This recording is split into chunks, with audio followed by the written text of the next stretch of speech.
اور علماء فرماتے ہیں کہ جادو کی دو قسمیں، ایک قسم وہ تخیل ہے، خیال ہے،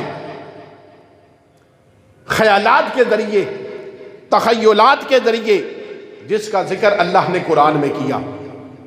اور کیا کیا؟ اللہ نے قرآن میں اس کا ذکر فرمایا، اور فرمایا جب حضرت موسیٰ علیہ السلام کے بارگاہ میں، حضرت موسیٰ علیہ السلام کے سامنے، ان کے مقابلے میں فرعون نے جادوگروں کو بلا لیا۔ اللہ کے نبی موسیٰ علیہ السلام کی بارگاہ میں ان کے مقابلے کے لیے فرعون نے جادوگروں کو بلایا، اور جادوگروں نے اپنا کرتب دکھانا شروع کر دیا۔ اللہ کے نبی موسیٰ علیہ السلام کے سامنے جادوگروں نے اپنی رسیاں پھینک دی، اور وہ رسیاں جادو کے ذریعے چلنے لگ گئیں، سانپ بن گئے، سانپ بن گئے اور چلنے لگ گئیں۔ یہ جو رسیاں پھینکی نا موسیٰ علیہ السلام کے سامنے، یہ رسیاں جادوگروں کے اس تخیلات کی وجہ سے، اس خیال کی وجہ سے کہ موسیٰ علیہ السلام، یہ خیال دیا گیا، ان جادوگروں نے آپ کو یہ خیال دیا کہ یہ جو رسیاں ہیں یہ دوڑ رہی ہیں، چل رہی ہیں، چل رہی ہیں یہ رسیاں، اور ان شعبدے بازیوں کی وجہ سے، نظر بندی کی وجہ سے آنکھیں بند کر دیتے ہیں۔ اس نظر کی بندی کی وجہ سے یہ ایسا ہوتا ہے، در حقیقت ایسا ہو نہیں سکتا، حقیقت میں ایسا نہیں ہوتا، بلکہ صرف یہ نظر بندی ہے، یہ خیالات ہیں، تخیل ہے۔ یہ جادو کی پہلی قسم۔ اور دوسری قسم علماء فرماتے ہیں کہ خرق عادت، خرق عادت جادو کی دوسری قسم ہے۔ اور یہ خرق عادت ایسا ہے کہ یہ اس کسی چیز کا اظہار کرنا خبیث نفس کی وجہ سے اور مخصوص اعمال کا کر دینا، یہ جادو کی دوسری قسم ہے۔ اور یہ جادو کی دوسری قسم کا تعلق شیطان سے ہے۔ اس خرق عادت کے کام کہ عادت کے خلاف کوئی کام ہو جانا، عادت اسے سمجھتی نہیں، مانتا نہیں، انسان کے ذہن و گمان میں یہ بات نہیں آتی، لیکن عادت کے خلاف وہ کام کا ہو جانا، خرق عادت۔ یہ کیسے ہوتا ہے؟ یہ شیطان کے ذریعے سے۔ اور شیطان وہ عمل بتاتا ہے کہ اس کے وہ عملیات کو پکا کر ان شیطانی کاموں میں اتنا محو ہو جانا، اس میں اتنا چلے جانا کہ وہ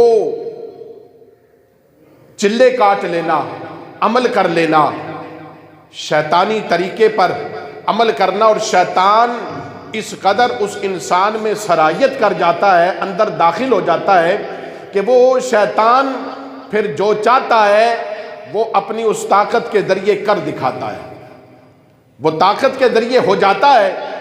جب وہ طاقت کے ذریعے ہوتا ہے تو پھر یہ سمجھتا ہے کہ یہ خرق عادت جو کام ہو گیا، یہ حقیقت میں یہ شیطانی طاقتیں ہیں جو کرتی ہیں۔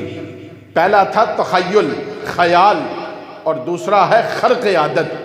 لیکن میرے اور آپ کے نبی صلی اللہ تعالیٰ علیہ وسلم نے، بخاری شریف کی روایت ہے، اللہ کے محبوب صلی اللہ علیہ وسلم نے فرمایا، میں 7 ہلاک کرنے والی چیزیں نہ تمہیں بتاؤں کہ یہ 7 کبیرہ گناہ ہیں اور یہ گناہ تمہیں ہلاک کر دیتے ہیں۔ تو صحابہ نے عرض کی، یا رسول اللہ صلی اللہ علیہ وسلم ہمیں بتا دیجئے کہ وہ 7 ہلاک کرنے والی کیا چیزیں تاکہ ہم ان سے بچ جائیں۔ تو امام الانبیاء صلی اللہ تعالیٰ علیہ وسلم نے ارشاد فرمائی، کوئی یہ نہیں کہہ سکتا کہ ہمیں رسول اللہ نے بتایا نہیں۔ اللہ کے محبوب صلی اللہ تعالیٰ علیہ وسلم نے ارشاد فرمایا، لو ترکتکم علی البیضاء، میں تمہیں روشن ملت پر چھوڑ کے جاتا ہوں۔ اور وہ روشن ملت کیا بتائی؟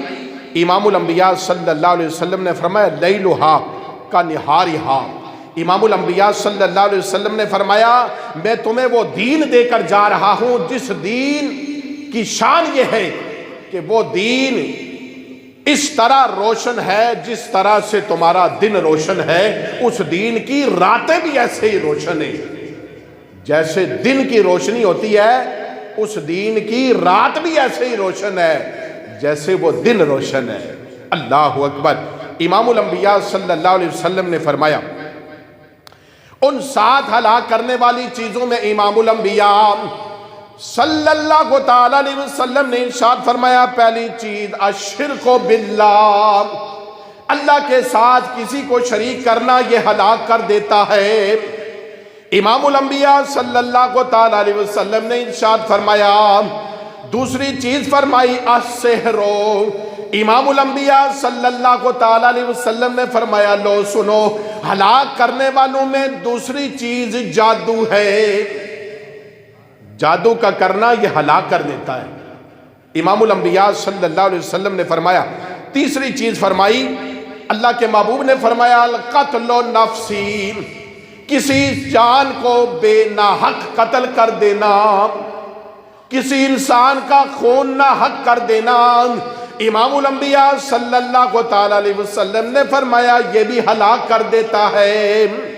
اور پھر فرمایا امام الانبیاء صلی اللہ علیہ وسلم نے الاکل مال الیتیم، امام الانبیاء نے فرمایا چوتھی چیز وہ ہے یتیم کے مال کو کھا جانا، یتیم کے مال کو غصب کر لینا، یہ بھی ہلاک کر دیتا ہے، برباد کر دیتا ہے۔ اور پانچویں چیز امام الانبیاء صلی اللہ علیہ وسلم نے فرمایا الاکل الربا، امام الانبیاء صلی اللہ علیہ وسلم نے فرمایا سود کھانا بھی ہلاک کر دیتا ہے، تباہ کر دیتا ہے سود کھانا۔ اور ساتویں چیز امام الانبیاء صلی اللہ علیہ وسلم نے فرمایا القذف المحصنات، امام الانبیاء صلی اللہ علیہ وسلم نے فرمایا کسی پاک دامن عورت پر تہمت لگا دینا، اس پر الزام لگا دینا، پاک دامن عورت پر الزام لگا دینا، امام الانبیاء صلی اللہ تعالی علیہ وسلم نے فرمایا یہ ہلاک کر دیتا ہے۔